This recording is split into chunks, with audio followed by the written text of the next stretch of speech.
Hi అండి, నమస్తే. Welcome to Ammu Kittu's world. ఈరోజు వీడియోలో మోతీచూర్ లడ్డు చూపించబోతున్నానండి. మోతీచూర్ లడ్డూని శనగపిండి వాడకుండా ఈ వీడియోలో ఎలా చేయాలో చూపించబోతున్నాను.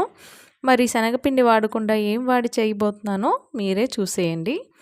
ఈ మోతీచూర్ లడ్డు కోసం నేను చిన్న సగ్గుబియ్యం తీసుకున్నానండి. చాలా చిన్న సైజులో ఉంటాయి ఈ సగ్గుబియ్యం, షుగర్ లాగా ఉంటాయండి అచ్చం. ఇవి 1 కప్ తీసుకున్నాను. తీసుకొని శుభ్రంగా వాష్ చేశాక 2 కప్పులు నీళ్లు పోసి 3 నుంచి 4 గంటలు తప్పకుండా నానబెట్టాలండి. నానబెట్టిన తర్వాత ఇదంతా కూడా ఒక స్ట్రైనర్లో వేసుకొని వడగొట్టుకోవాలి. ఈ వాటర్ ఏమీ లేకుండా ఒక 5 నిమిషాలు అట్లా స్ట్రైనర్లో వేసి వదిలేశాక ఇప్పుడు ఒక కడాయి పెట్టుకొని ఒక 2 స్పూన్ల వరకు నెయ్యి వేసుకోవాలండి. నెయ్యి వేసుకున్నాక మీకు నచ్చిన డ్రై ఫ్రూట్స్ అన్నీ కూడా ఇలా చిన్నగా చాప్ చేసి వేసుకోవాలండి.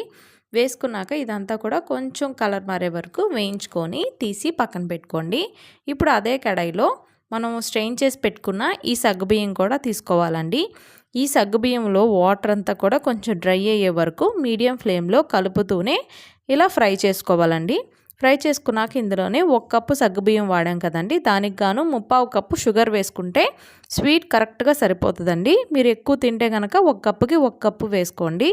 ఇలా షుగర్ అంతా కూడా మెల్ట్ అయ్యే వరకు కొంచెం లూజ్ అవుతుందండి ఈ సగ్గుబియ్యం. ఇలాగా కొంచెం ఇదంతా కరిగిన తర్వాత ఇలాచీ పొడి వేసుకొని అలాగే మనం వేయించి పెట్టుకున్న ఈ డ్రై ఫ్రూట్స్ కూడా వేసుకొని ఇలా కలుపుతూ ఉండాలండి. కలిపిన తర్వాత ఇందులో కొంచెం ఫుడ్ కలర్ యాడ్ చేస్తున్నాను, మంచి కలర్ఫుల్గా ఉండడానికి.